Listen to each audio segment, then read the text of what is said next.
Guys, let's others join as well, and then we'll start.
So yeah, regarding the PDF, the technical team is still working on it. I think there is what they updated me is there is some issues with the metadata. Hello, am I audible? Yeah, good evening. So what I was saying is about PDF. So guys, I got an update from the technical team that they are working on it. They are trying to make available the PDF. The technique. There is some technical glitch, and since it is due to some website error, then they are working on it. They will soon figure it out what is the actual issue, and then it would be sorted soon. Meanwhile, few of you also raised the ticket about it so that the team can get in touch with you and know what exactly are the PDFs where the no the class is not begin yet. So what exactly is the are the files which is not getting visible to you, which is not being uploaded and which is not visible to you clearly. To be very honest, guys, I don't have the access to your LMS portal. Yes, today's class is an introduction to LMS. Uh, we will be wrapping up with cost of capital and then starting with introduction to investment banking. Okay, so let's start. Let's start with the session. So what they updated me is they are working on it. They are trying to figure out what is the actual issue. Uh, the issue is with respect to encryption or regarding uploading the PDF. So they will figure it out. Meanwhile, those who are facing issues with the respective PDFs, please make sure that you raise tickets as well. It will escalate the process from the technical end. Okay. So in the last class, I think the last part that we discussed was about beta. Beta. What is beta? Good evening, everyone. What is beta? Guys, are you not able to hear me?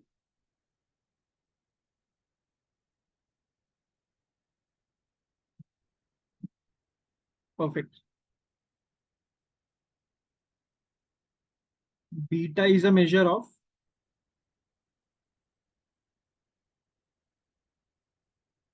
systematic risk.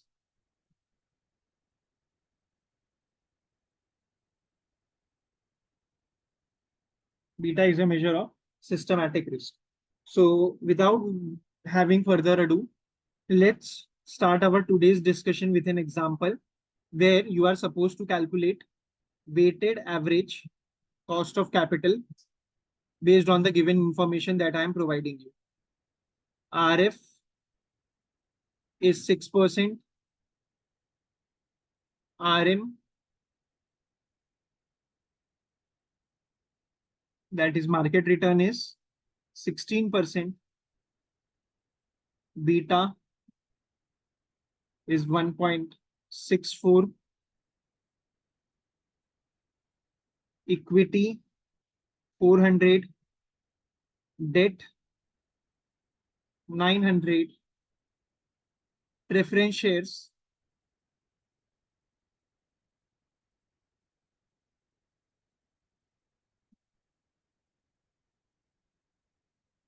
700,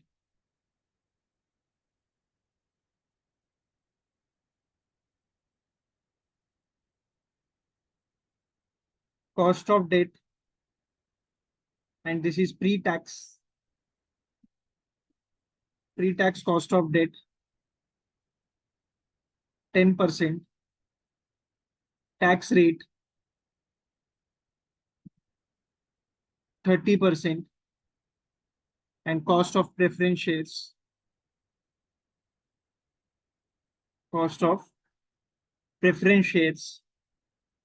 is 12%.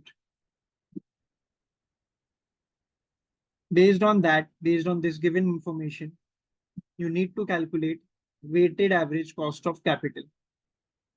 So try it yourself, guys, and please let me know in case you are finding it difficult or where you are stuck. Please try to figure this out yourself first. Please try to solve this yourself and let me know if you are stuck anywhere.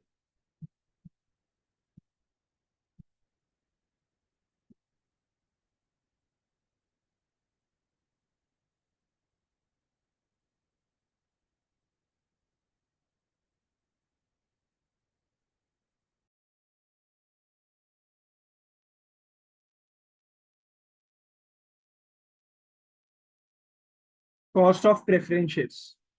KPS is cost of preference shares.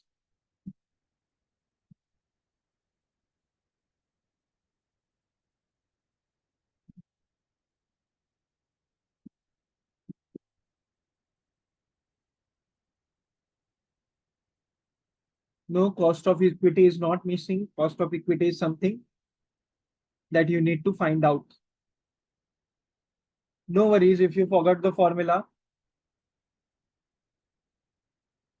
Hold on your thoughts. Let's other try.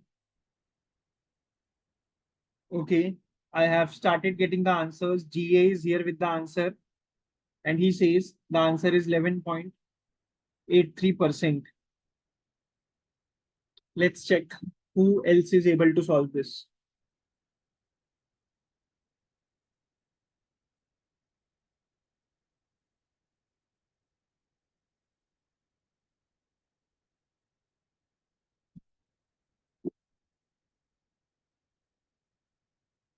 Only one.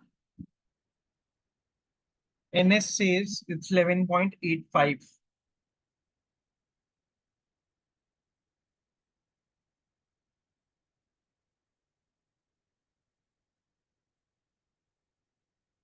Only two people have solved this. Others, Priyanka says it's 11.83. So Priyanka and GA is saying 11.83. DK says 11.32.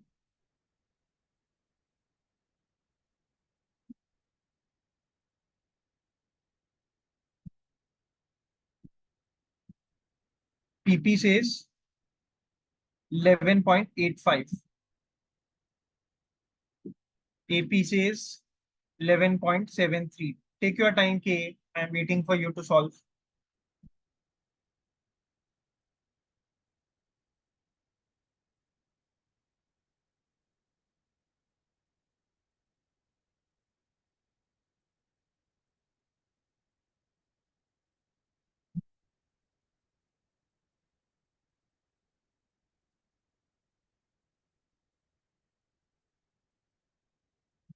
AY says 11.79.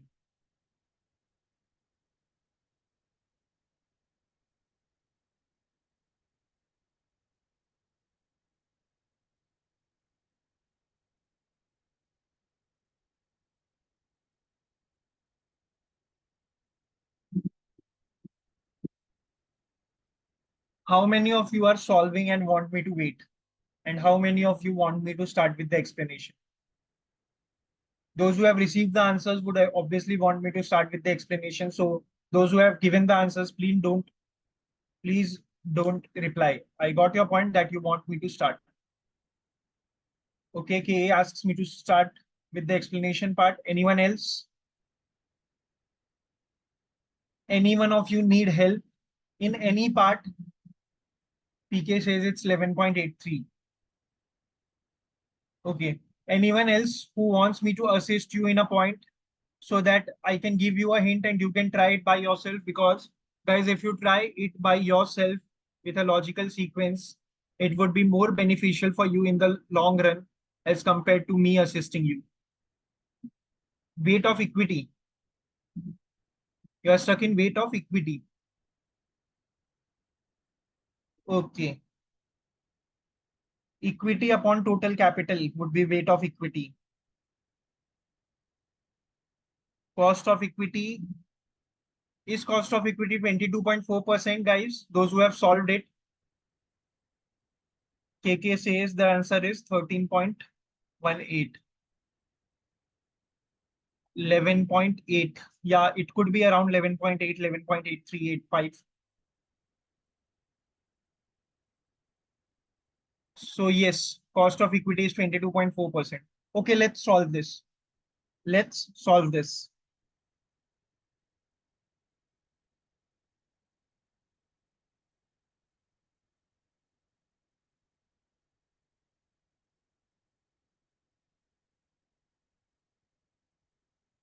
So first of all, let me write the formula for WACC.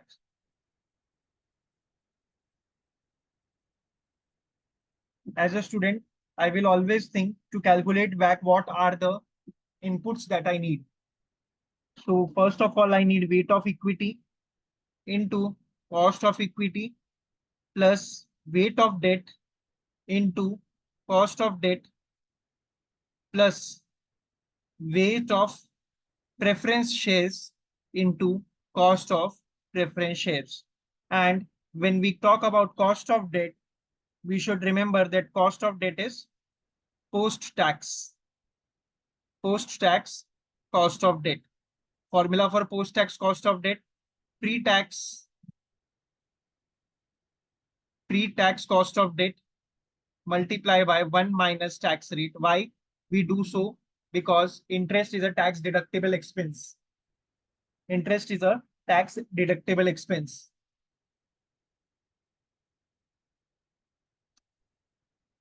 So there is certain tax advantage of debt that is to be taken care of. That is why to get post-tax cost of debt, we calculate pre-tax cost of debt into 1 minus tax rate. First of all, let me figure out what is weight of equity.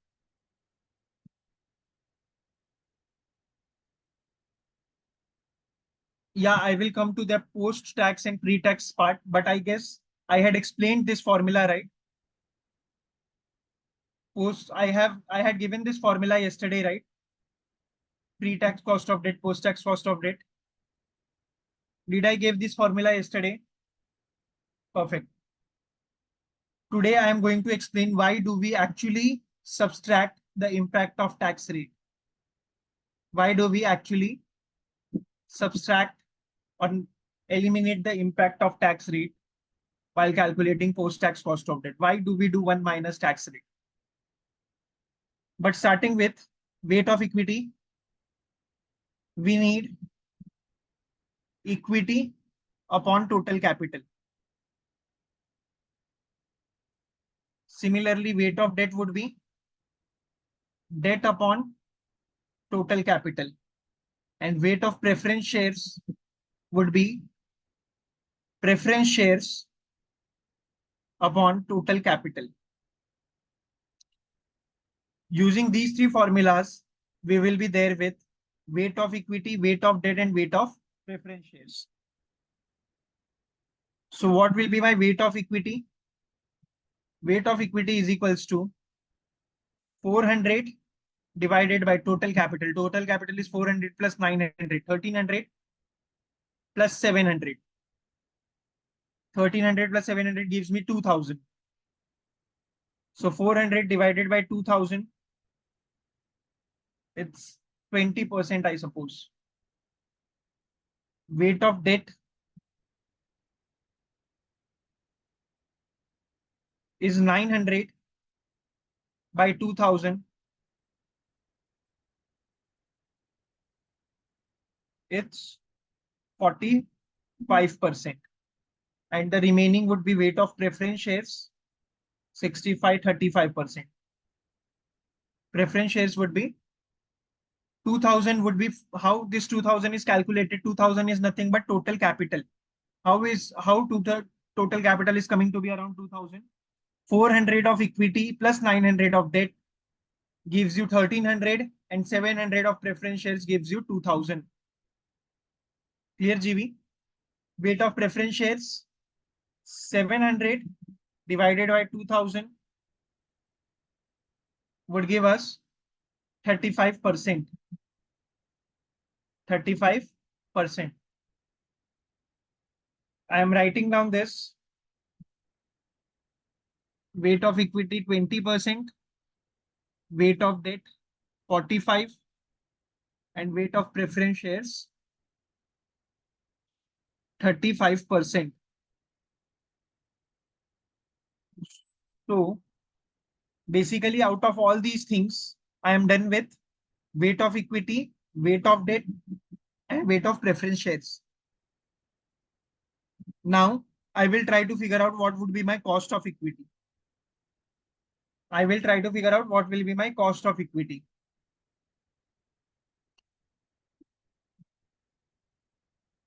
Cost of equity is derived from the formula of CAPM, the equation of CAPM that we saw yesterday.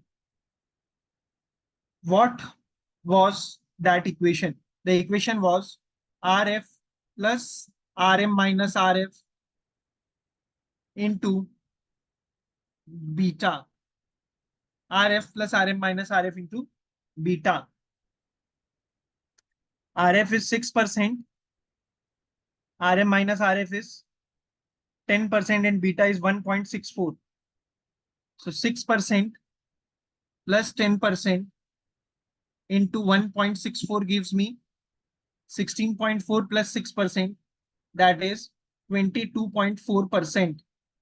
So the cost of equity is 22.4%. What is KE? KE is cost of equity. What is KE? KE is basically cost of equity.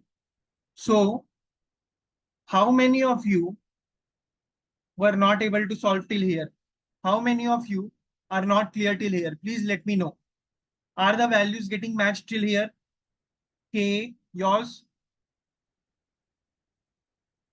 Are the values getting matched? Shall I move ahead? If not, please stop me here itself because it won't be possible to repeat the whole process again. Please show the calculation. Calculation of what? Yes, I'm showing the calculation. It's 400 divided by 220. Okay, KE. KE is 6% risk-free rate. RM minus RF. 16 minus 6. That is 10%. Multiply by 1.64. So 10 multiplied by 1.64 would be 16.4 and 16.4 plus 6 would be 22.4. So PM, are you getting this till here? Is it clear? So shall I go ahead? Perfect. Now I have my KE as well. Now I have my KE as well. The next thing I need to worry about is my cost of debt. That is post-tax cost of debt. It's simply post-tax cost of debt is equals to pre-tax cost of debt into 1 minus tax rate. So if cost of debt is cost of debt that we had taken over here is 10% and tax rate is 30%. So 10% into 1 minus 30%. Can I write 30% as 0.3? Yes. So 30% would be 0.3. 10% multiplied by 0.7 will give me 7%. So cost of debt over here is 7%. Are you guys clear with this? Are you guys clear with this as of now? Perfect. I am done with cost of debt. And finally, I have to figure out cost of preference shares, which is already been given to me. Cost of preference shares that is given to me is 12%. 12% is the cost of preference shares that has been given to me. So cost of preference share would be 12%. Those who are forgot the formula, I am writing this down again for you. WACC is equals to, yes,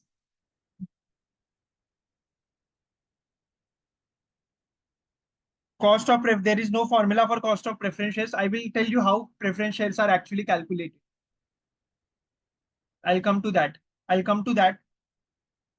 How preference shares are actually valued. Remind me to explain you this part. Weight of equity into cost of equity plus weight of debt into cost of debt plus weight of preference shares into cost of preference shares. What is weight of equity? 0.2 into 22.4 plus weight of debt 45%, 0.45 into 7% plus 0.35 into 12. Weight of equity, cost of equity, weight of debt, cost of debt, weight of preferences, cost of preferences. I have done nothing but substituted the values. Okay. 0.2 into 22.4 gives me 4.48, I suppose. Correct? 4.48. 0.45 multiply by 7 gives me 3.5, 3.15. and 0.35 multiply by 12 gives me 4.2, I think. So 4.48 plus 3.15 plus 4.2. So basically it's 354883 837 7 and 11.83. 11.83 percentage. That is your weighted average cost of capital. Guys, are you clear with this? Are you guys clear with this? Yes, please let me know. Anshuman, what can I help you with?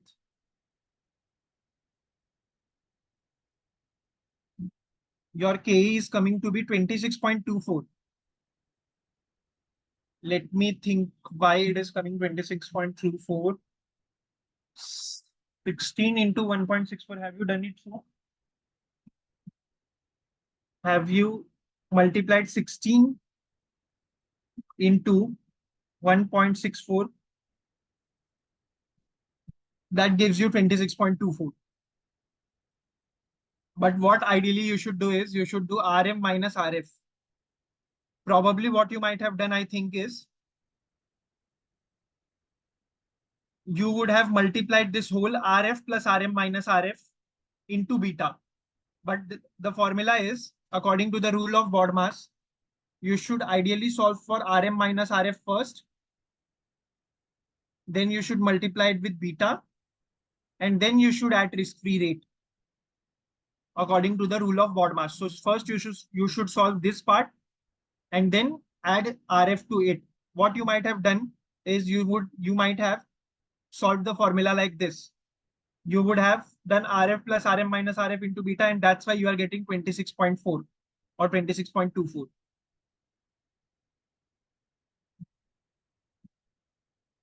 Perfect. Thank you. Moving ahead. So guys, do you want one more problem to solve like this? Do you want to solve one more problem from your end?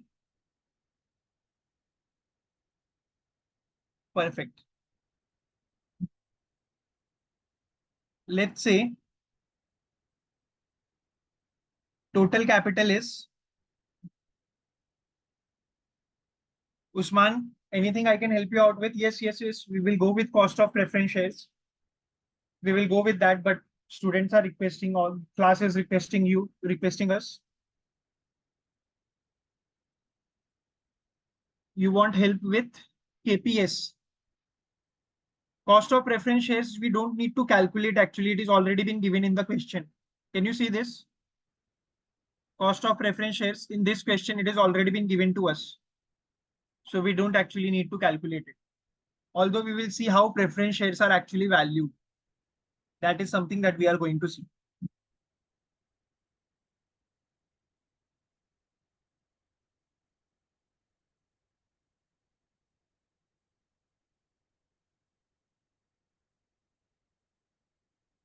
KD formula. Okay, guys. Please, if you want to take a snap of this, take a snap of this. If you want to refer the formula, what is the main motto of calculating weighted average cost of capital? We saw yesterday weighted average cost of capital is used to discount the future cash flows.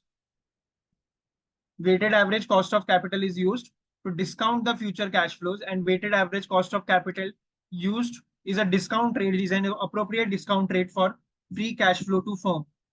So to calculate intrinsic value through DCF model, we use weighted average cost of capital. That is what we saw in the last class in much more detail.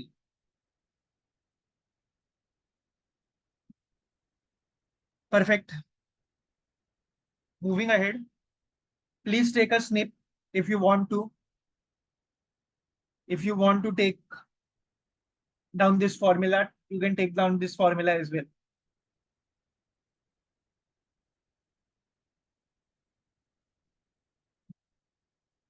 I'm starting with the question. Let me write down the question. Total capital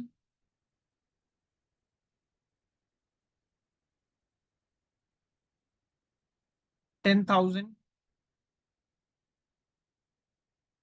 million dollars. Equity 4,000 million dollars. Weight of debt 20%.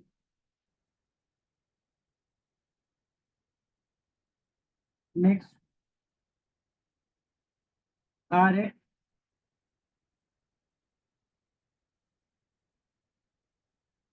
8% this time, or let's say RF is 4%, RM 14%, beta 0 point, or let's say 1.4.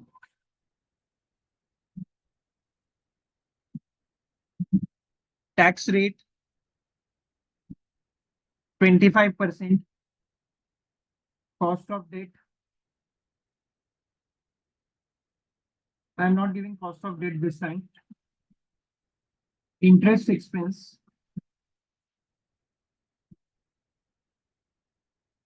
is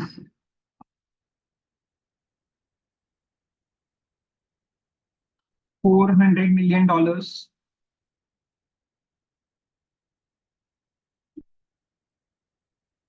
or let's say $100 million.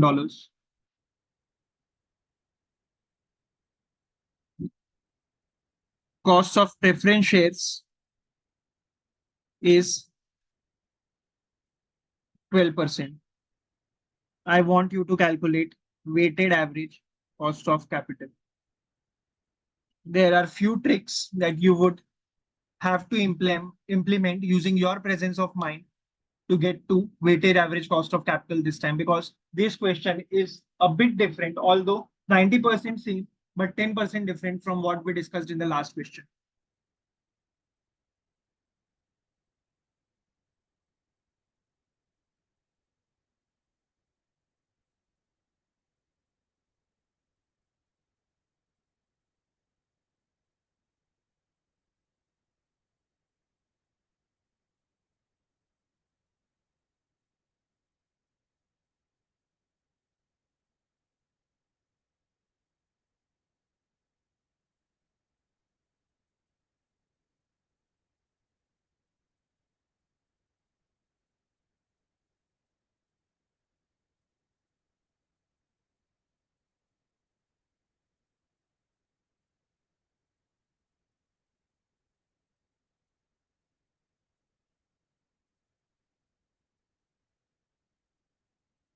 Let me know when you are done.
I have got one response which says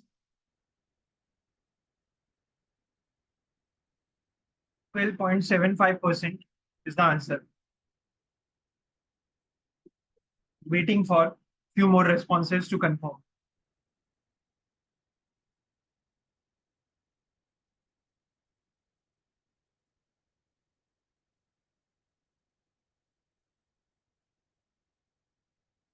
Even AP says, PP says that 12.75 is the answer.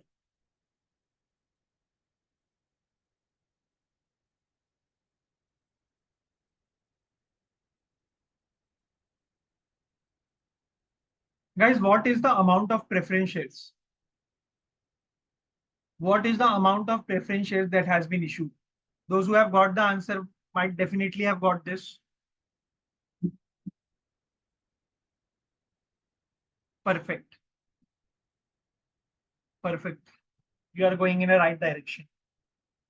Once this is resolved, the only hurdle that you would face, correct, it's 4,000, which makes the weight of preference shares as 40%. The next hurdle that you would face, I think, might be while calculating cost of debt. Where are you stuck, K? Cost of debt is nothing but interest expense divided by value of debt. Debt is 2,000, yes, which makes my interest expense as or cost of debt as 5%. Let's say if I give you, if it is given in the question that cost of debt is 5%, still try to solve now. Those who were stuck, try to solve this now. If the cost of debt is given 5% to you,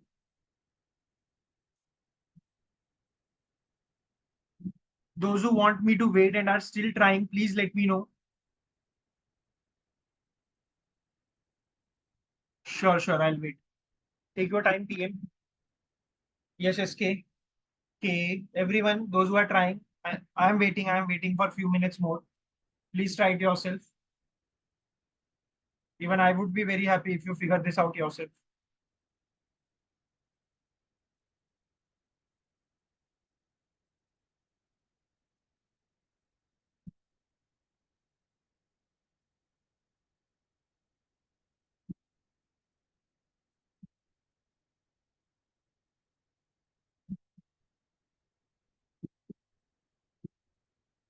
Try, but don't cry.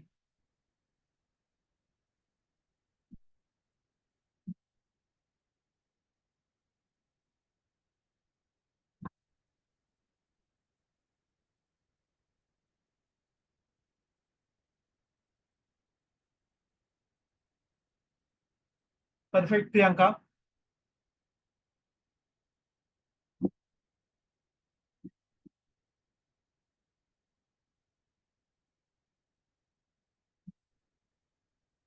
Guys, if you are done, please allow me to explain. Please mention yourself that, sir. Please start with the explanation part if you are done trying.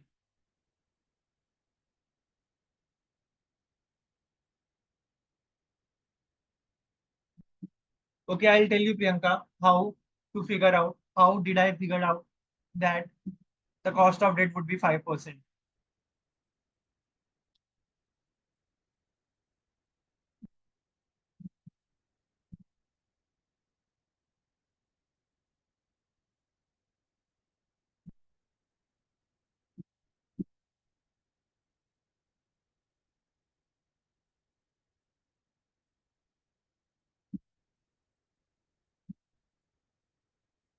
No, answer is not 70.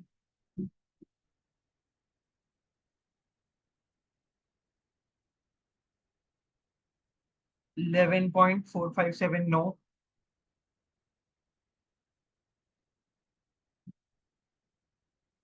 13 approximately.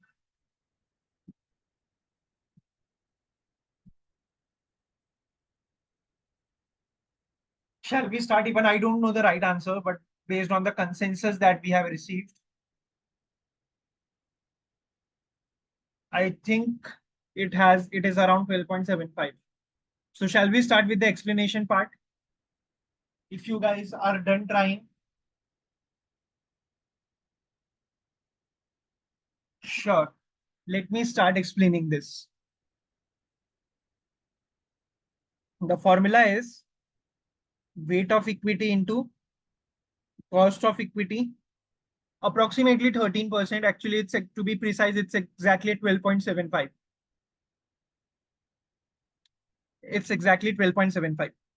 So weight of equity into cost of equity plus weight of debt into cost of debt plus weight of preference shares into cost of preference shares. Now, what information is available to me? Information about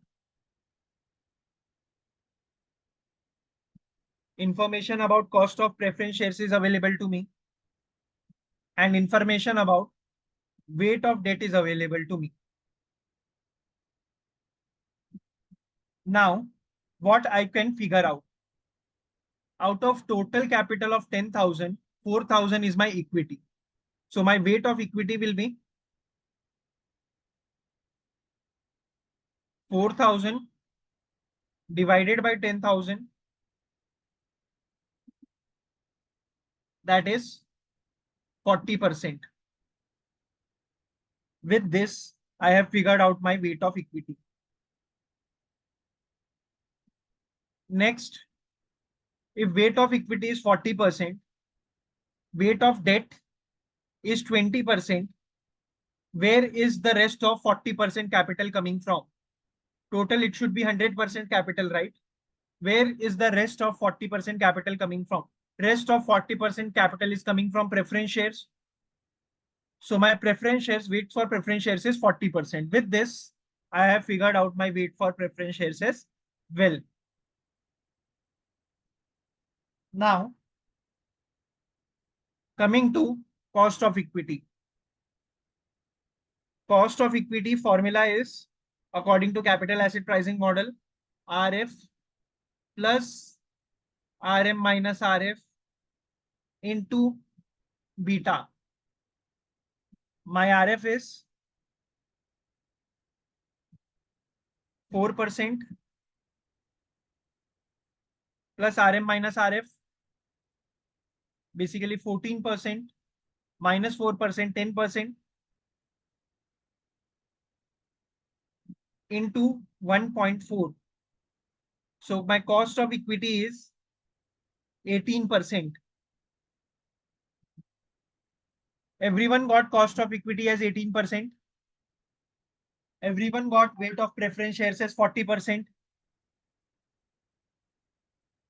Yes, 0.4 is nothing but 40%. So you can write 40% as 0.4, 20% as 0.2, again 40% as 0.4. So 0.4 and 40% is one and the same thing. With this, we are also done with cost of equity. Only thing that is remaining is cost of debt. And if the amount of debt, if the amount of debt is 2000 million, how I got 2000 million? Basically weight of debt into total capital.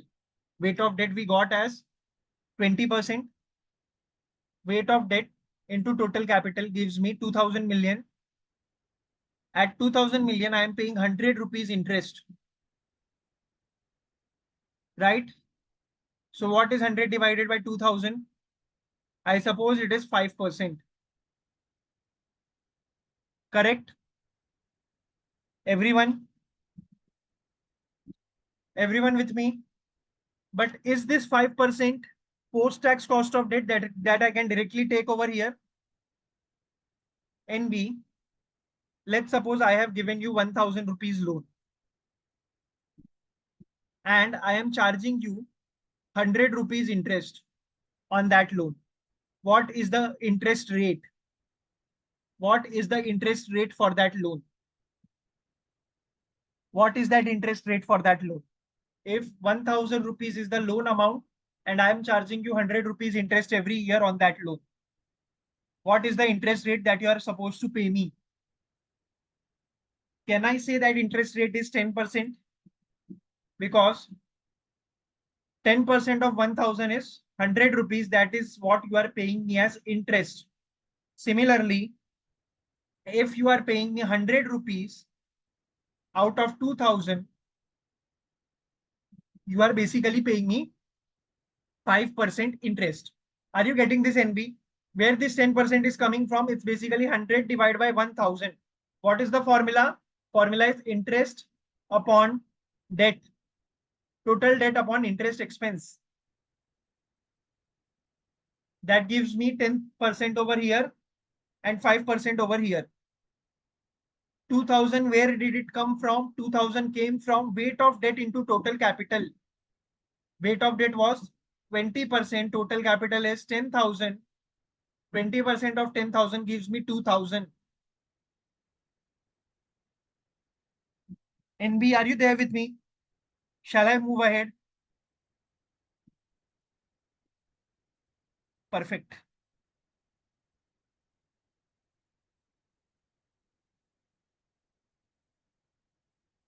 But is this 5% the value that I can take over here? Am I available with this cost of debt now? Am I available with this cost of debt? Shall I take it over here? The answer is no. Why not?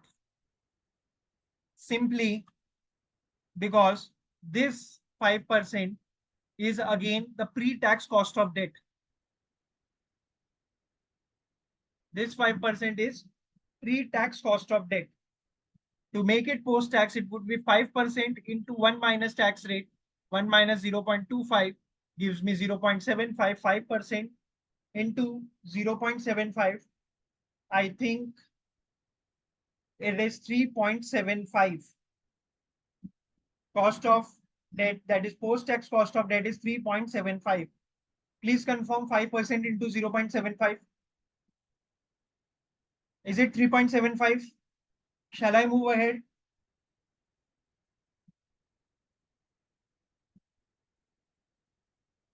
Perfect. With this, I have my cost of debt as well. Substituting values over here. Weight of equity 0.4 into cost of equity 18. Cost of debt.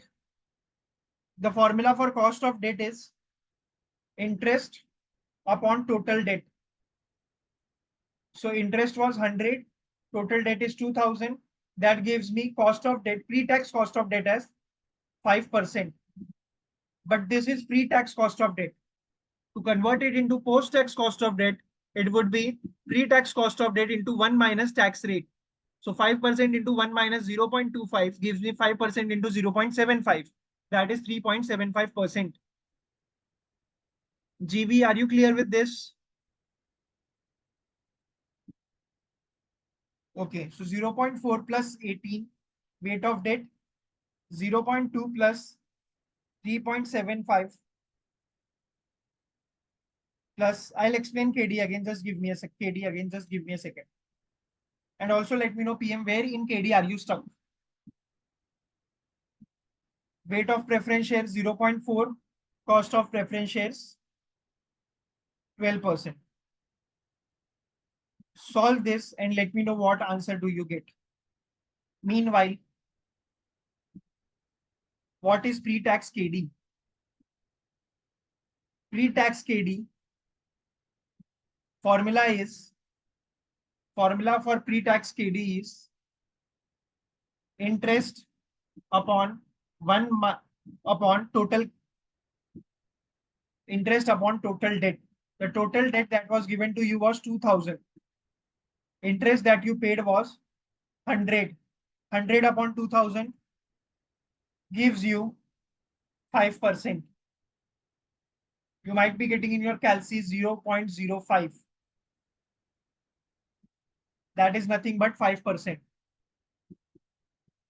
How to find weight of preference share? Weight of equity plus weight of debt plus weight of preference share is equals to 100%. We got weight of equity as 40%, weight of debt was given to us as 40%. So weight of preference shares will be 100 minus this 80, that would be 20%. This is how we calculated weight of preference shares.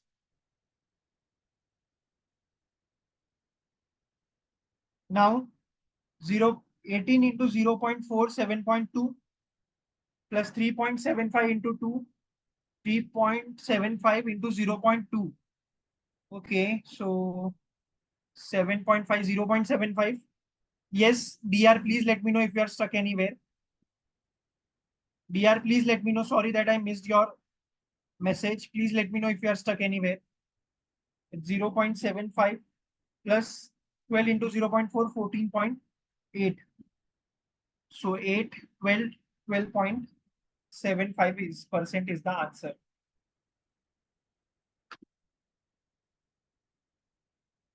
12.75 KA got the answer. Perfect KA, BS got the answer. Guys, do you want one more question? Some of you are asking me for one more question.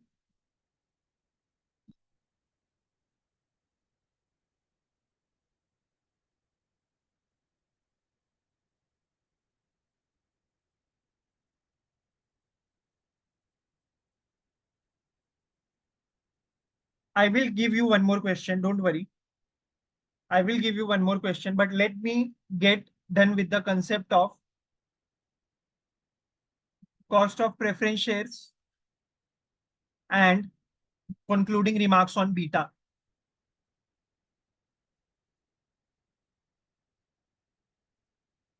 Okay. Meanwhile, DR, did you face any challenge, Devshi? Did you face any challenge?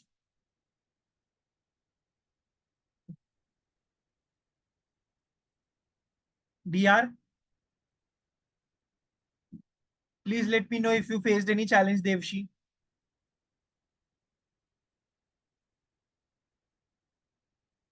Okay. Now,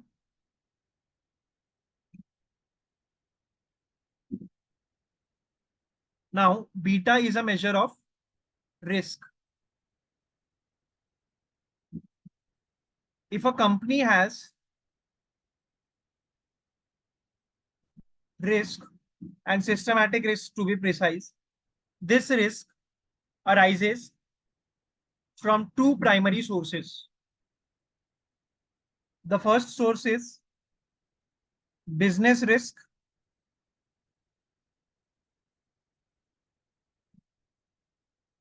and second risk is financial risk, also called leverage risk. Now, we calculated the formula for beta as change in stock price divided by change in market. Change in stock price upon change in market. This is how we calculated beta. But none of you asked me, no one asked me, what if the stock or the security or the company that we are going to value is not publicly listed? How will we calculate beta in that case? What if the company is not publicly listed? How are we going to calculate beta in that case? So to understand that, there is a concept of levered beta and unlevered beta. Yes, we are going to do so, GA, but there are some adjustments to be made as well. Now, company being operated in the same business segment will have same business risk.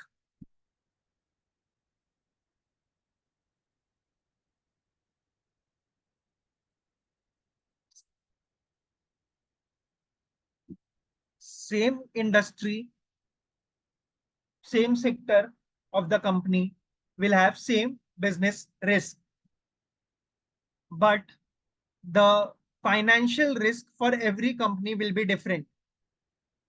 The financial risk will depend on the capital structure.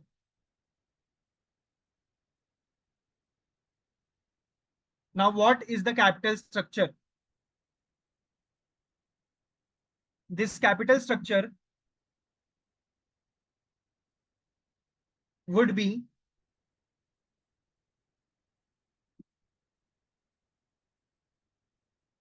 the percentage. For now, we will also see the different capital structure and different ratios of calculating the financial leverage while doing DuPont analysis, while doing ratio analysis in financial modeling module. But to understand what is capital structure, consider it the percentage of debt in total capital. Percentage of debt in total capital.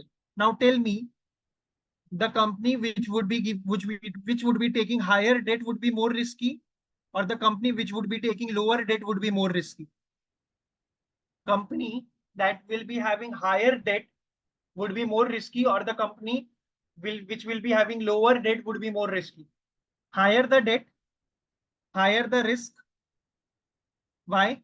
Because there is a common saying in finance that leverage is a double-edged sword. What is leverage? Leverage is a double-edged sword. What does this mean? This simply means that leverage can quantify your returns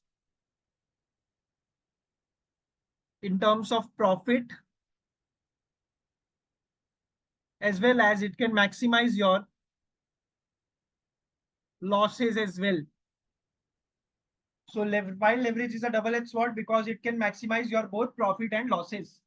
So a company, simply remember that company with a higher debt comes with a higher risk, and the company with a lower debt comes with a lower risk. Now a levered beta of a firm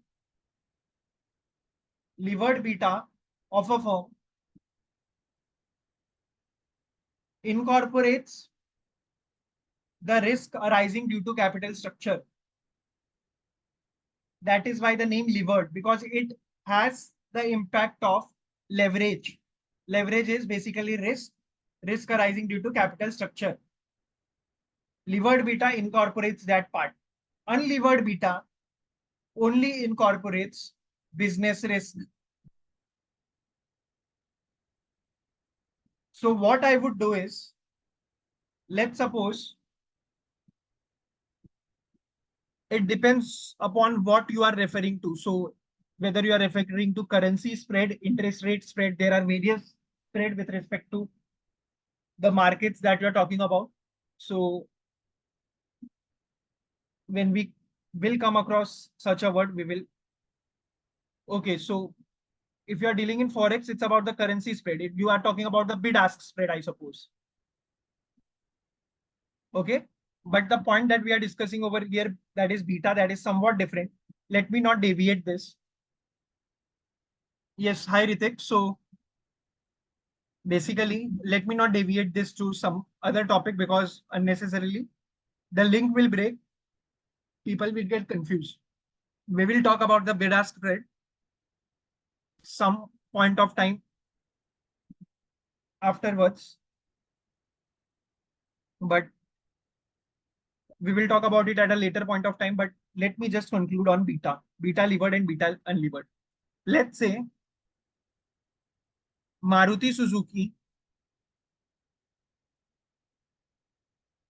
is a publicly listed company.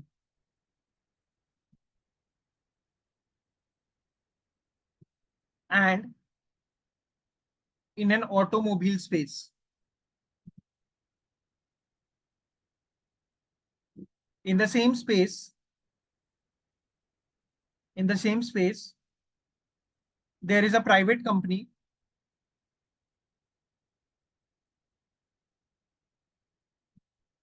Solar Electric.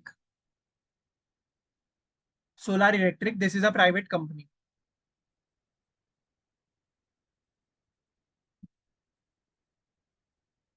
For example, let's assume that the size of Maruti Suzuki and private company, that is Solar Electric, is same to make a good comparison. Now, beta for Maruti Suzuki has been calculated because it is publicly listed company, that is change in stock upon change in market, that is 1.4. Your senior has assigned you a task to calculate beta of Solar Electric. What would be the beta of Solar Electric? Considering that debt to equity of Maruti Suzuki would be, debt to equity ratio of Maruti Suzuki is 2 and debt to equity ratio of Solar Electric is 1.5.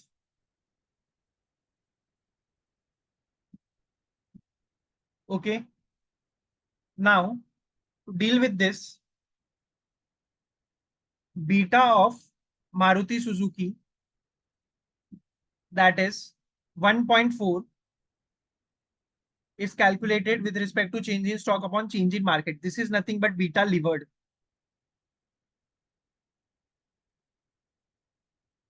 This beta levered has a component of business risk as well as leverage risk.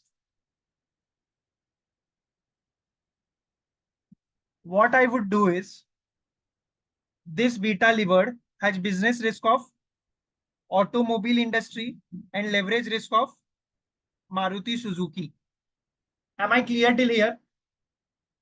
This beta of Maruti Suzuki has, beta levered has business risk of automobile sector and leverage risk of Maruti Suzuki. Am I clear till here, everyone? Please let me know.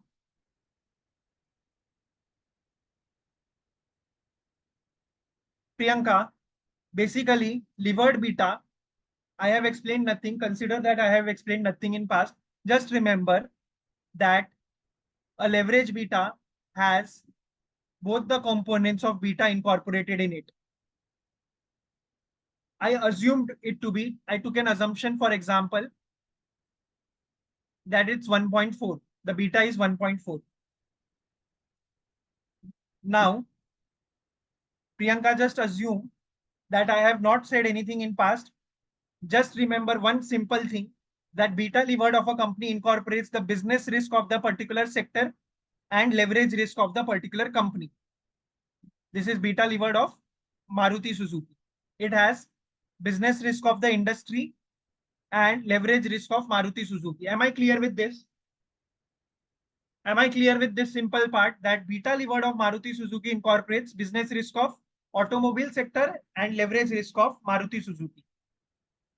Now, what would be the beta levered of Solar Electric would incorporate? It would incorporate business risk of automobile sector and leverage risk of Solar Electric. Can I say that based on the same logic, it would incorporate business risk of automobile sector and leverage risk of Solar Electric? Can I say that, everyone? Now, how can I come to beta levered of Solar Electric with the help of beta levered of Maruti Suzuki? How can I come to it? Simply what I would do, I would when I have beta levered of Maruti Suzuki, I would reduce the impact of leverage risk. I will left with business risk. Once I am left with business risk of automobile sector, I will inculcate or incorporate the impact of leverage risk of solar electric, and I will be available with beta levered. There with me, everyone. Are you understanding the idea? Here it had business risk plus leverage risk, but business risk belong to the whole industry. Leverage risk belong to Maruti Suzuki. So the risk that belong to Maruti Suzuki, I I subtracted that risk. I removed that risk from the total risk, and I was available with the risk of the sector. Once I am available with the risk of the sector, I added the risk of leverage arising due to solar electric, arising due to capital structure of solar electric, and here I am available with my beta levered. I could have explained this everything with just one simple formula, but it was the need to understand the logic as well. So formula for beta levered is beta unlevered into 1 plus debt to equity ratio into 1 minus tax rate. This formula will solve my problem. Now, what is beta unlevered? Beta unlevered is that risk which incorporates, which beta unlevered is the only risk which incorporates the risk arising due to the whole industry or whole sector. Beta unlevered has the risk of sector only or industry only. It does not has leverage risk. That is why the name beta unlevered. PT, tell me which part are you confused about? I asked in between as well that are every one of you guys clear? Which part over here are you confused about? And guys, a sincere request from my end, if I am explaining and you are not getting any of the part, please stop me there itself. I'll go to the next slide and we just give me 1 second. Let me just ask PT which part is he confused about. Prajwal, which part are you confused about? Please let me know so that I can help you out.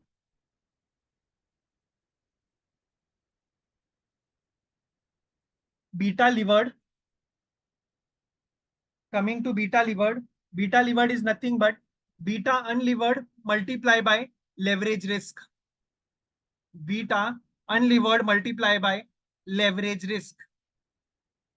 That is beta levered.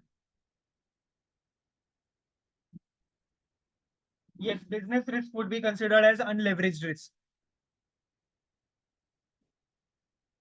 Also called operational risk, functional risk, or business risk.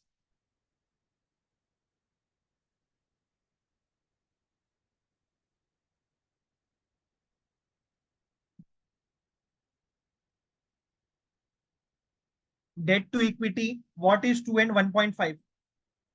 It means that if you have raised total capital of 3 rupees, 2 rupees is being contributed by debt, 1 rupees is being contributed by equity. If you have raised the capital of 2.5 rupees, 1.5, right? Yes, if you have raised the capital of 2.5 rupees, 1.5 is being contributed by debt and equity contribution is 1 rupees. So debt equity simply means 1.5 is to 1. Debt is to equity is equals to 1.5 is to 1. 1.5 of debt, 1 of equity. 2 is to 1. 2 of debt, 1 of equity. Okay, guys, are you clear? Now, if you have beta levered and you want to calculate beta unlevered, so what would be the formula of beta unlevered? Using simple algebra, it would be beta levered upon 1 plus debt to equity into 1 minus tax. Apply the formula in this given example, considering tax rate as 30%, and give me what you got as beta unlevered. Give me what you got as beta unlevered. and this beta levered is of Maruti Suzuki. This beta unlevered would be of automobile industry. Give me beta unlevered for automobile industry. If you want data, this here is the data available for you.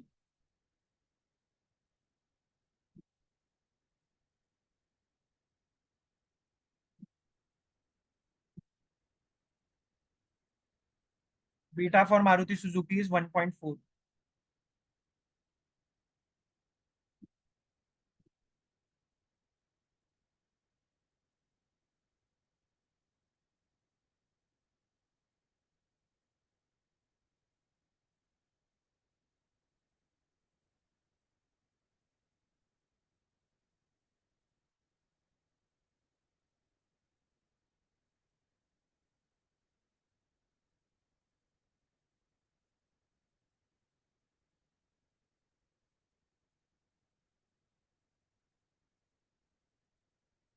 PP says beta unlevered is 0.68. Waiting for the more responses to confirm the answer. K says it's 0.5833.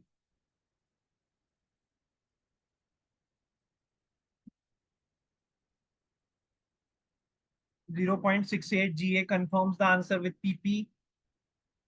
NB confirms the answer with K. Strange, but true. Four different people, two different answers.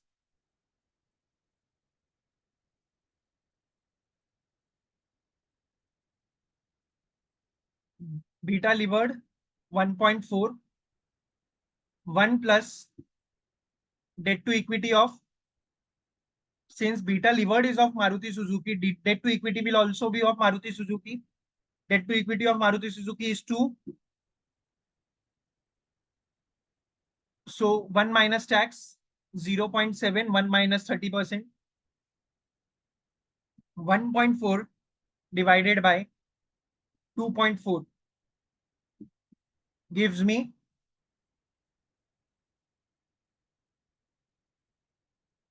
1.4 divided by 2.4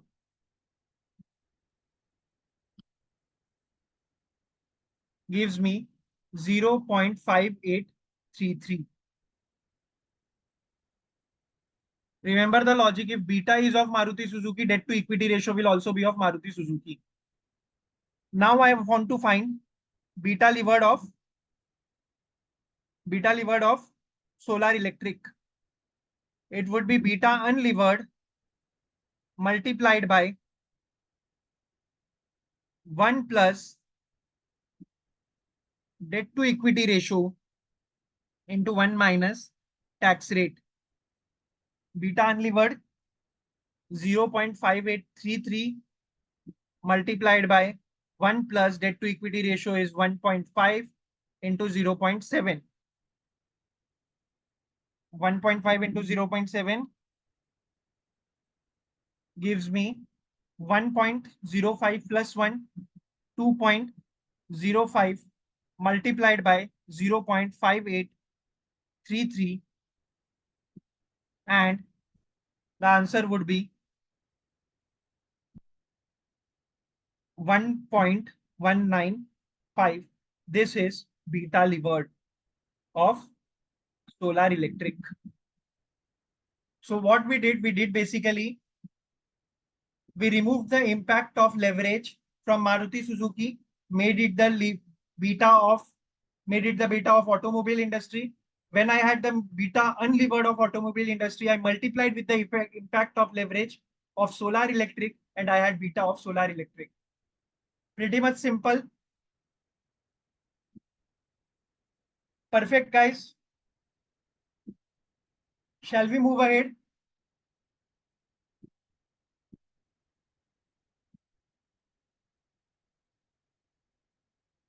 Okay. Now, okay, you guys need a 5 minutes break. Take 5 minutes break and be right back. Now, the only thing that is remaining is the cost of preference shares. Okay, we will discuss this, and then we will be starting with introduction to investment banking. Take 5 minutes break and be right back.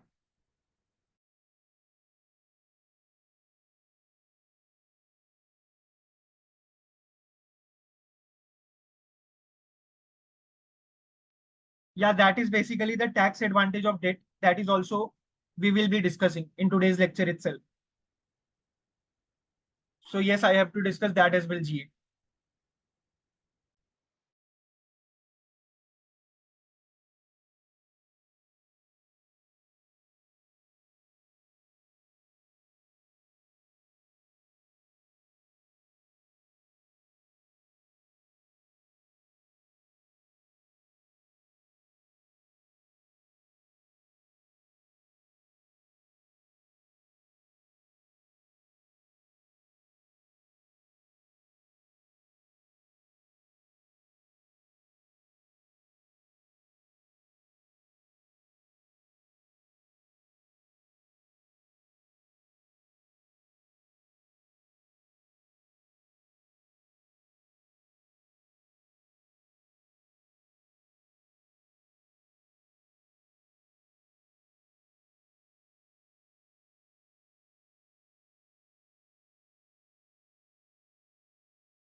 So if I want to summarize it up, PK, beta levered is nothing. Beta levered is basically beta is a measure of risk, okay, and systematic risk. Now risk has two components. The system, although there are various other components, but the two measurable components are business risk and financial risk. Beta levered is nothing but the total risk of the business, which incorporates business risk in the form of leverage and financial risk in the form of beta unlevered. So beta levered, if you see, it incorporates beta levered, beta unlevered plus leverage risk. So that is what beta levered is. Consider it as business risk plus leverage risk. That is beta levered.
No, so we have a discounted cash flow model, leverage, merge M&A and LBO model. Then we have the absolute valuation model, that is relative valuation model. Sorry, absolute valuation model is FCFE model, that is DCF valuation model. Then we have relative valuation model, and then we have some models on startup valuation as well. So, but not all the part of financial modeling, because credit risk modeling is one of the models, some of the parts is one of the model, but all those things are not included in the curriculum. But all the sufficient model that is required for a fresher to join the investment banking sector or area would be covered. No, Power BI is not covered by.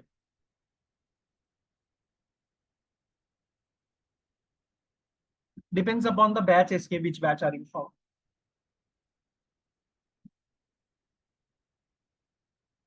Because credit analysis models needs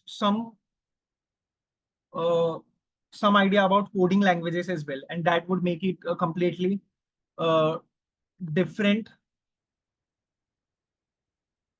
that would make it a completely different course than what we are planning to make out of it. Started on 8th April, so you might be completed around 30% of the portion SK.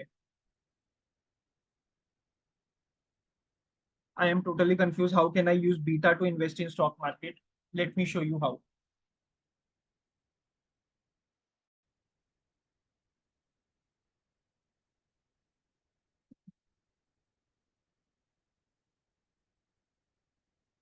So we are going to money control website.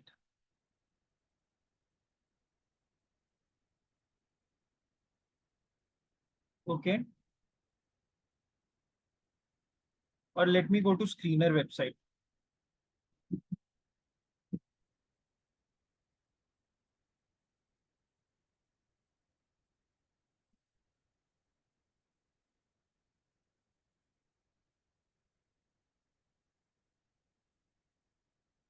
Let me search for a company, Maruti Suzuki.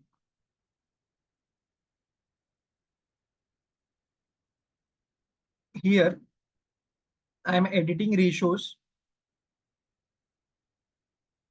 Here we don't have beta. Do we have beta over here? No, let's check. ROE, ROI. Okay.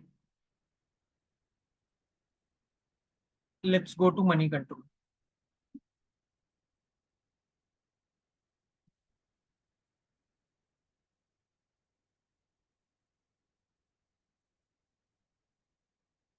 Search Maruti Suzuki India. Yes, ratios are available on screener, but they are not giving us beta. Here beta is 0.69. Now what this says is if beta is less than 1, this stock, investing in this stock is even less risky than investing in market, because this stock is even less volatile than the market itself. So if Nifty moves by 1% or falls by 1%, this stock only moves by 0.69%. Okay. So lesser the beta, lesser the volatility of the stock. And this is how you can check the risk of the stock. If beta of the stock is less risky, if the beta of the stock is a lower value, it means that the stock is less risky. So basically, let's start our session. Are every one of you back? Please let me know. GA, are you back? Everyone else? Perfect. Let's start. Let's suppose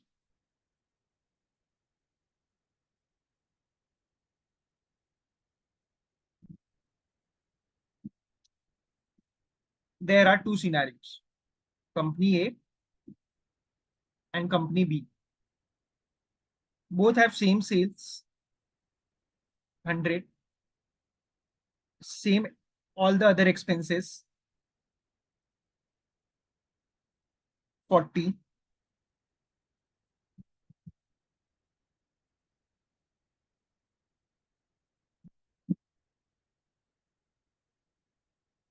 and based on that, both have same EBIT, earning before interest and taxes.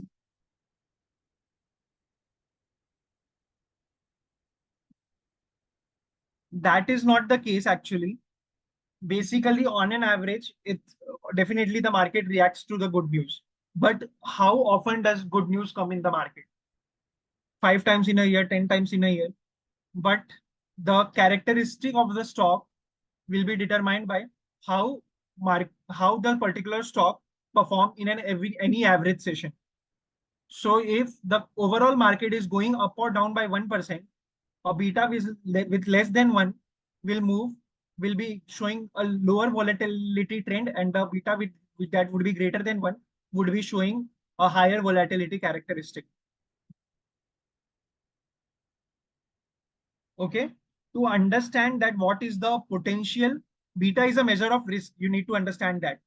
And you are talking about returns. How would the share price not increase easily with regards to good news? That is about the return. For that, we will need to do fundamental analysis. That is, we will be covering in financial modeling part. Lower the volatility, lesser the risk. Correct. EBIT means earning before interest and taxes. So before paying any interest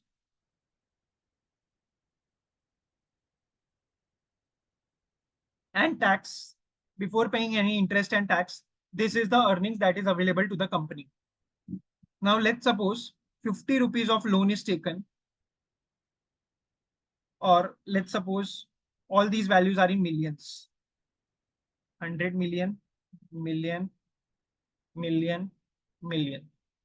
Here, company A has taken 5 million of loan at 20%, and company B has not taken any loan. Or let's say 50 million of loan is taken at 20%. Okay. So what would be the expense recorded in case of A? What would be the interest expense? EBIT minus interest expense will give me EBT, earning before tax. Earning before tax minus taxes will give me PAT, profit after tax. EBIT is basically earning before interest and taxes. 100 minus 40, 60. Interest expense 50 million into 20, 10 million. 60 minus 10, 50. And taxes, let's say, is 25%.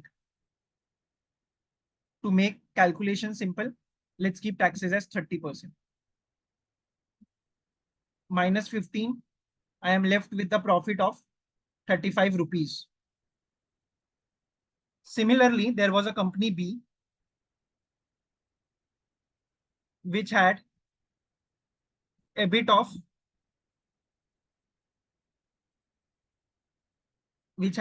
60, same as A. But what would be the interest expense over here? No debt. The company has not taken any debt. The interest expense would be 0. Interest expense would be 0. So EBIT minus interest would be EBT, earning before tax. Earning before tax is 50. 60 over here. Not 50, but 60 over here. Tax rate is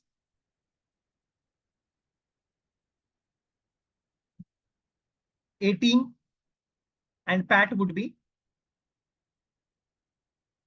42. So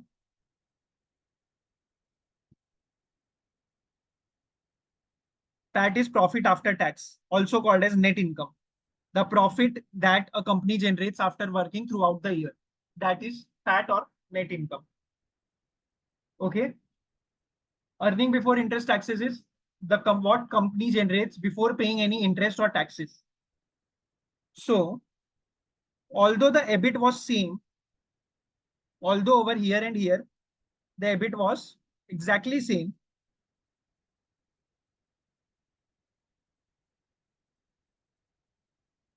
the taxes have been different. Here the company has paid 15 rupees tax. Here the company has paid 18 rupees tax. Correct? Are you guys getting this? Are you guys able to observe this? Here the company is paying 15 rupees tax. Here the company is paying 18 rupees tax. Now, can I say that the reason why company saved this 3 rupees saved is due to the debt that the company has taken? Can I say that? Because when the company takes debt, it pays interest. And since interest is a tax deductible expense, we don't have to give taxes on the interest that are being paid. In that case, company has saved this 3 rupees due to the debt that they have taken. Correct? Now, how this 3 rupees can be derived? This 3 rupees is nothing but 10 rupees of expense multiplied by 30% of tax. 10 rupees of expense multiplied by 30% of tax. And this 3 rupees is called tax advantage of debt. So basically 30% of this 10 rupees you are also saving. So the effective interest rate is 7% only. So out of this 10 rupees, since you have taken this debt, you have saved 3 rupees. So effective expense is 7 rupees only. Effective expenses 7 rupees only. Are you getting this? Everyone with me, please try to concentrate over here what I am trying to say. I had taken debt of 50 million at 20%. I paid 10 million interest. When I took 10 million, I paid 10 million interest. I paid 15 rupees tax. When I had not paid any interest, I paid 18 rupees tax. Basically, when I pay interest, I save some taxes. And what is the amount of tax that I will save is called tax advantage of debt. How tax advantage of debt is determined? Interest expense into tax rate will give me tax advantage of debt. Now, the question is, when I paid 10 rupees interest, I also saved 3 rupees. So effective interest that I paid is actually 7 rupees only. And 7 rupees paid for 50 million of debt is what? 7 by 50 is what? 14%. That is my post-tax cost of debt. Even my pre-tax cost of debt was 20%. My post-tax cost of debt is 14%. And try to solve this with our formula that we have given you, that I have given you. It was, calculate it yourself. Try to calculate post-tax cost of debt by using the formula that I gave you. If the interest expense is more, then tax advantage of debt would be more and taxes would be lower. If interest expense keeps on rising, taxes would keep on falling. Are you getting that 14%? So this is the reason why to incorporate that tax advantage of debt, we do 1 minus tax rate. Similarly, while including the impact of leverage over here, we did 1 minus tax rate. Why? Because we cannot conclude that increasing debt only has disadvantage of cost. Increasing debt does not only increase risk, but it also helps us reduce the taxes. That is why the reason 1 minus tax. Okay, everyone clear? Everyone clear with this?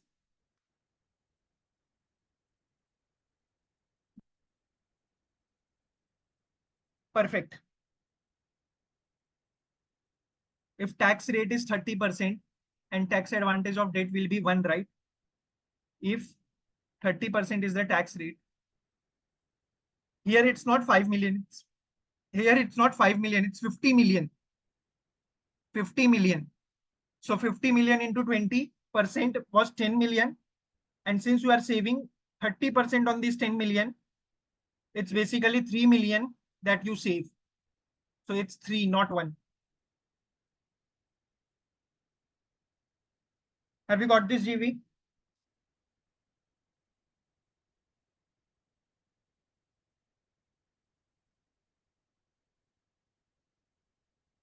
30% is interest expense and tax is 30%. Okay, if 30% is the interest expense, 15% is the tax. And in 15%, you will be paying, if 15% is the tax, sorry, if 30% is the interest expense, 15 rupees would be the tax, 45 would be the EBT, and the tax that you would be paying would be 45 would be the EBT, 45 would be the EBT, and 30% of 45 is basically 13.5. 13.5 instead of 18. So the tax advantage of debt would be 18 minus 13.5, right? So it would be more than what it was before. So greater the debt, greater the tax advantage of debt, 18 minus 13.5 gives you 4.5. This would be the tax advantage of debt. GB, are you getting this? Okay, perfect. Now moving on with the final part.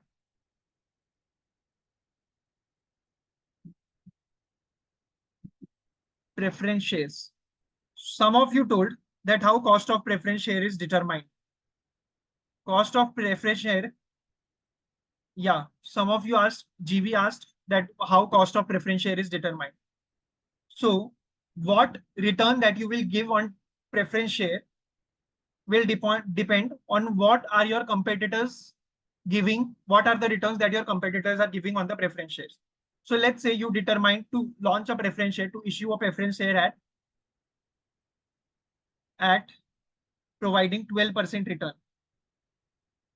In providing 12% return. Now, guys, since I have discussed all these things in so much of detail, like preference shares,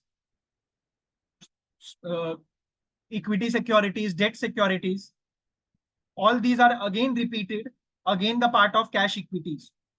So make sure that you have revised all these things, including fixed income, including cost of capital, as well as derivatives. Because when we will go to cash equities, I would just walk you over these concepts. It won't be possible to repeat again all these concepts in so much of depth. So much of depth. Okay, so make sure that you complete these 3 modules before starting your lectures for the next week. Now, cost of preference shares is 12%. It means that whatever amount that a person will invest, let's say 1 lakh rupees, you will be giving him 12% return on that 1 lakh rupees every year. Similar to return on debt, return that you give to your debt holders is called interest, and that is an expense for you and income for the debt holders. So the returns that you pay, interest that you pay to your debt holders are called interest. The interest that you pay to your preference shareholders are called preferential dividends. The interest that you pay to your preferential shareholders are called preferential dividends. Why the name preferential dividends? Simply because before paying dividends to ordinary shareholders, before paying any dividends to ordinary shareholder, you should pay dividend to preference shareholder. Preference shareholder gets the first priority on dividends, correct? That is why the name preference share dividends. Now, the question is, what would be the price of preference share? Basically, what I'm asking is, if you pay 1 lakh rupees, how many preference shares will you get? So let's suppose if 12 rupees is the dividend per share, 12 rupees is the dividend per share.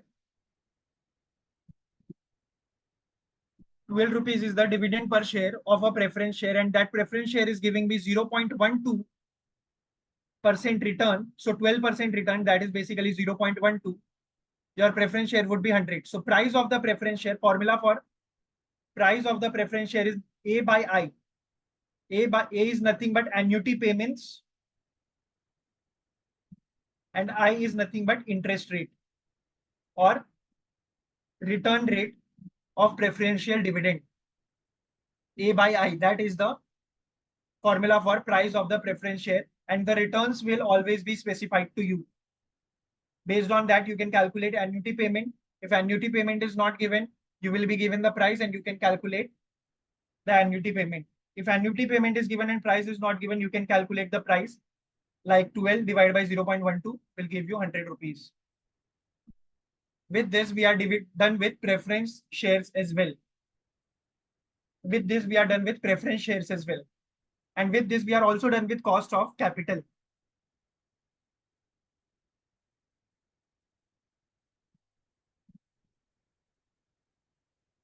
Yes, please ask me something. Annuity is the every dividend that is being paid. Dividend that is being paid for every year is the annuity amount. 12 rupees dividend is paid for every share. That would be the annuity amount. Yes, PP, please ask me what is your doubt. Debentures are different. Debentures and bonds, that is what we covered in fixed income.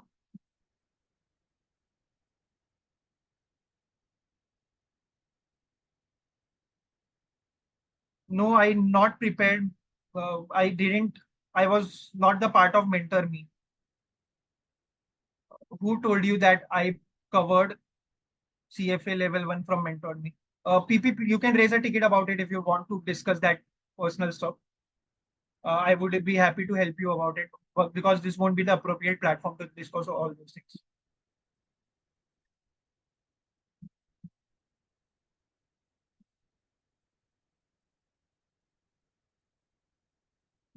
Let me just share this.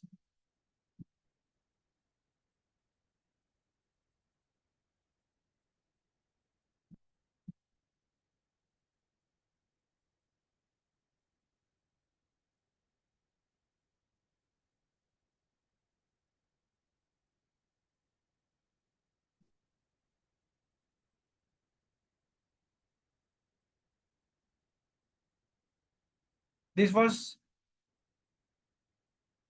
the third sheet with respect to cost of capital, right?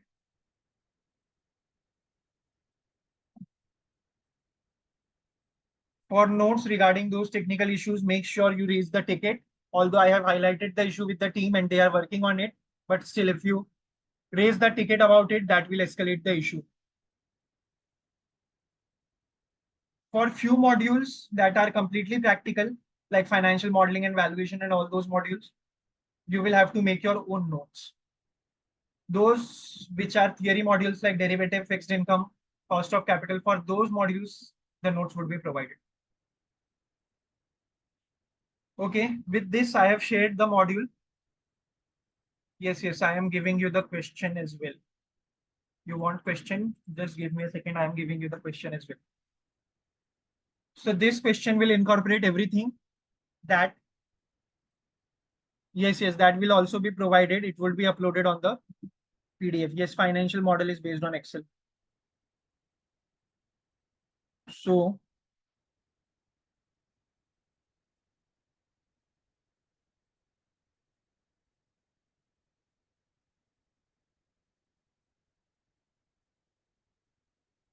just revise through the recorded sessions. Make sure when you are done with the lectures, you go through the recordings again. And then I think after 1 or 2 recordings, you will yourself remember everything about this. Not yet uploaded. CK, I don't have access to the LMS. So LMS is something that is accessible by the technical team itself.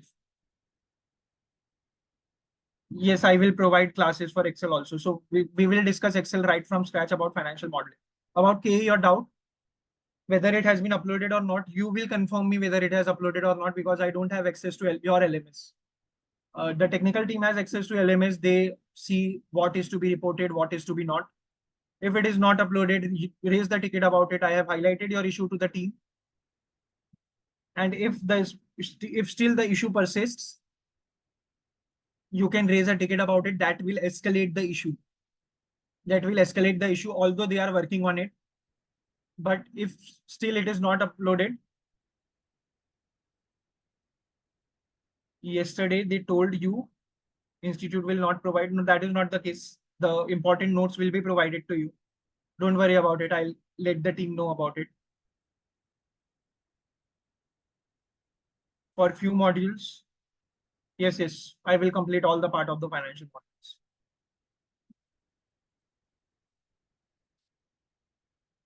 Okay. HUL, Hindustan Unilever, is a publicly traded company with RF. Okay, I won't confuse you unnecessarily.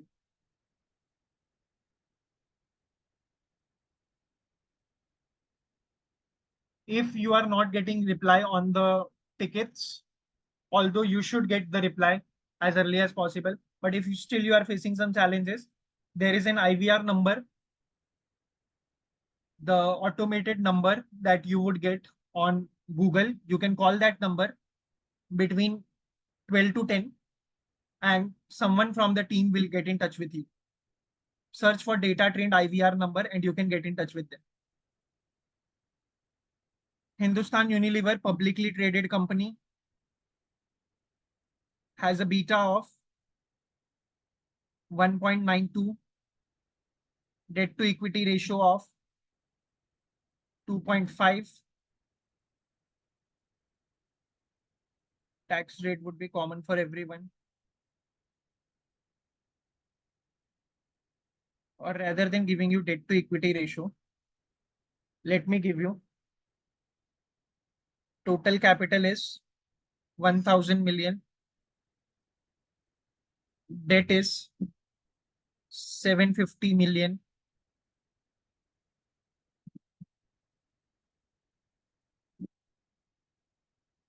The company is operating in FMCG segment.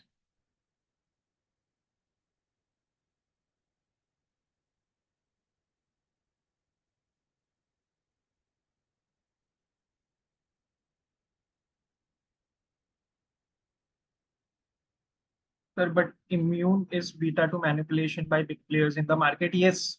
So immune is beta manipulation. Yes, it can be manipulated by big players in the market. That is correct. But it depends that which company are you actually valuing. So if that is a very small company which shows a very high volatility, then DCF is probably not the best measure to value that company. You should ideally go for relative valuation to value that company. The peer of Hindustan Unilever is, let's say,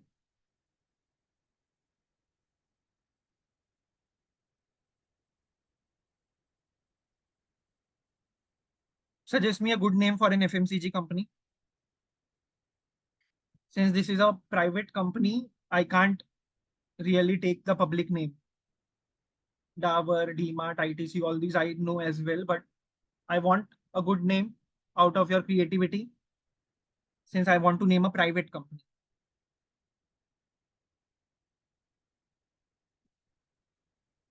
Think about it. Britannia is listed, Patanjali is listed.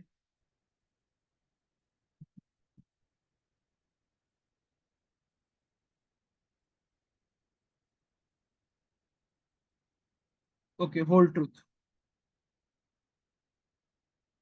Whole truth. Whole truth is a private company. Again, operating in the FMCG sector. Debt to equity for whole truth is 3.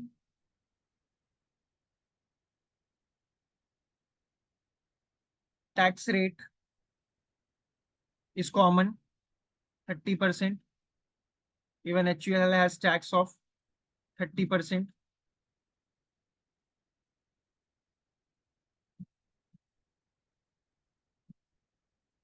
Equity is 500 million.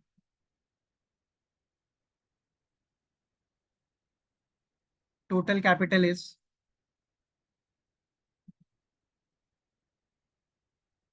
5,000 million.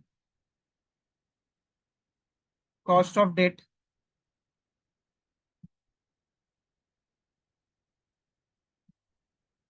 interest. Yes, that is why it is a private company. This is what I asked for, to name a private company that no one has ever heard about. Interest 60 million.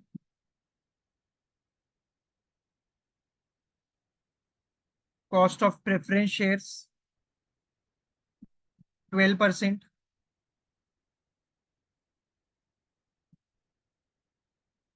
You will have to find WAC. Those who have solved this, please check whether is there any missing info. Is there any missing info in this question that I should mention?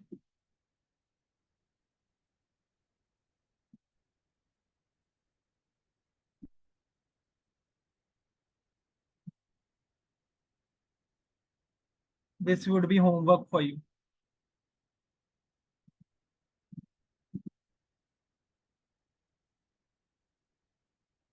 But if you want, you can solve it here as well. It's perfectly fine if you want to solve it here as well.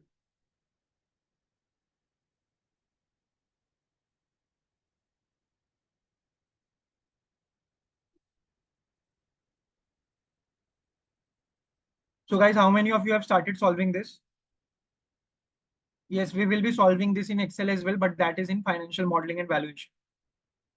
Okay, SK, for now, try to practice this here itself.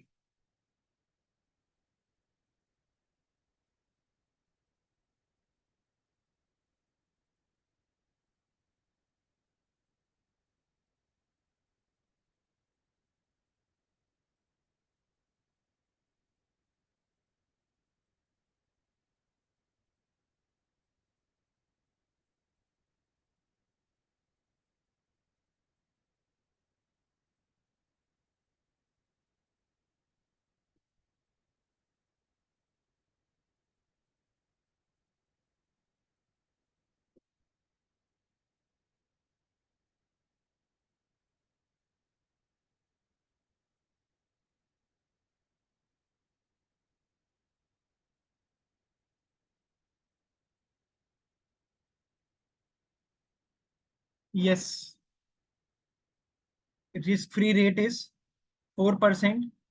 Market return is 14%. Risk-free rate is 4% and market return is 14%.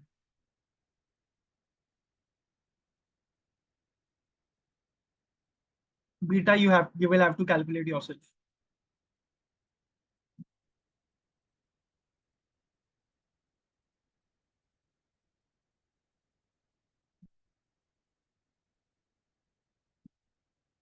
No, both are same questions. First of all, you will have to calculate beta levered of whole truth, and then based on beta levered of whole truth, you will have to calculate back of whole truth.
Very impressive. So GA is we are here with the answer 10.72%. Uh, Beta is 0.619. Probably you're talking about the unlevered beta, maybe. GA is unlevered beta 0.619. Please confirm. Perfect. Yes. So I am giving you few clues in between. Beta unlevered is 0.619. Beta levered. So these will be the milestones in the question that you will have to think of. Same.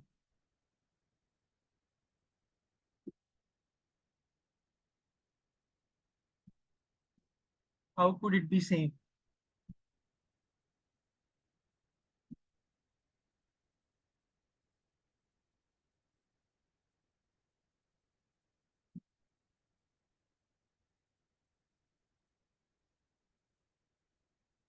Correct, correct, correct. Yes, yes. So beta levered is same 1.92 because debt to equity ratio is same. Now the problem becomes a bit simpler. If 500 million is equity, debt would be 1500 million.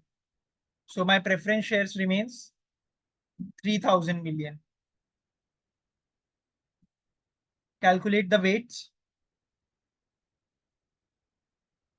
With beta levered, have you got the cost of equity? Have you got cost of equity?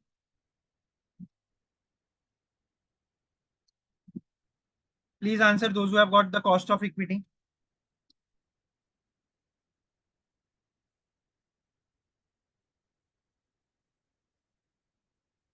Take the photo of data, please.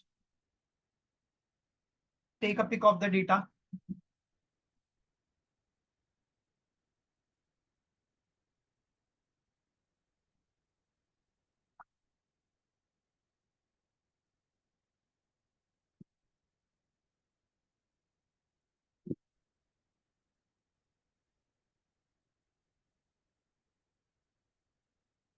Cost of equity is, let's try to 10 into 1.9 to 19.2 plus RF, it's 23.2.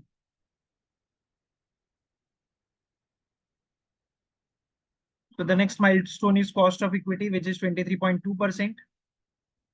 Next, weight of debt, weight of equity, and weight of preference shares. Give me these three values. Weight of debt, weight of equity, and weight of preference shares.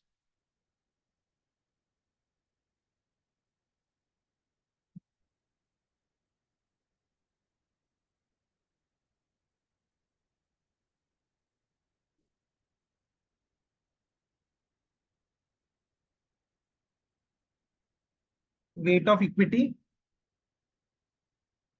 it cannot be 1, it would be 0.1, I suppose. Yes, it is 0.1 because total it would be 100%. So weight of debt plus weight of equity, equity plus preference shares would be 1. So how could weight of equity itself could be 1? Weight of preference shares, 15 by 5,000, 1500 divided by 5,000 gives us what? 30%, 0.3, back 10.72. It's 10.72 pp. Let's see. Let's check. Weight of preference shares 0.6. Now cost of equity is there. Cost of debt.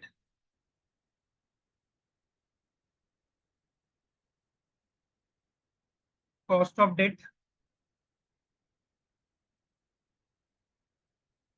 1500 divided by 60 million.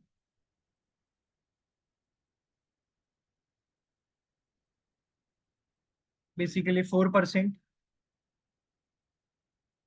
60 divided by 1500. Cost of debt is 4%. But this is pre-tax. Post-tax,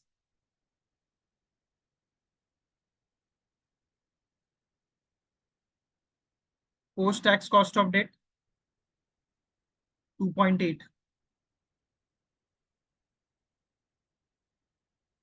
Now the things are been simpler, and cost of preference share 12%, 0.6 into 12 plus 0.3 into 2.8 plus 0.1 into 23.2 gives you what?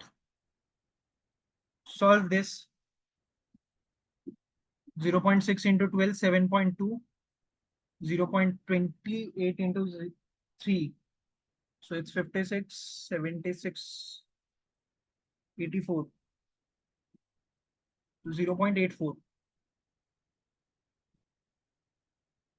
and 23.2, 2.32. So it's 10.36. So slight variation. It's not 10.72, but 10.36%. And yes, 10.36% is the answer.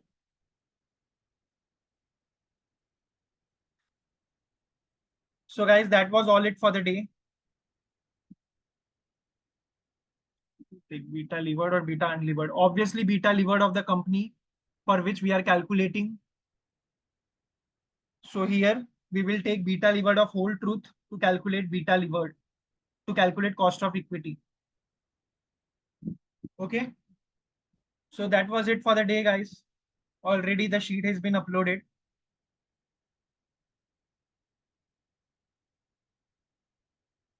Take a pic of this GB, try it yourself by going through the session. In case you are stuck anywhere, raise a ticket about it and I will help you out.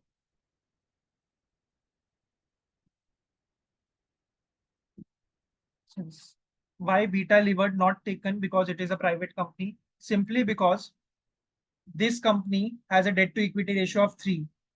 It means that debt is present in the capital structure. If debt is present in the capital structure, the presence of debt makes that company more and more risky. So to incorporate that risk, higher the return. That is why beta levered should be taken, because beta levered will increase the cost of equity arising higher risk due to leverage.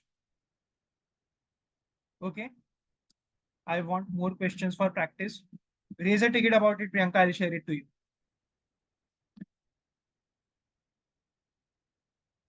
So GV, please try to practice this yourself.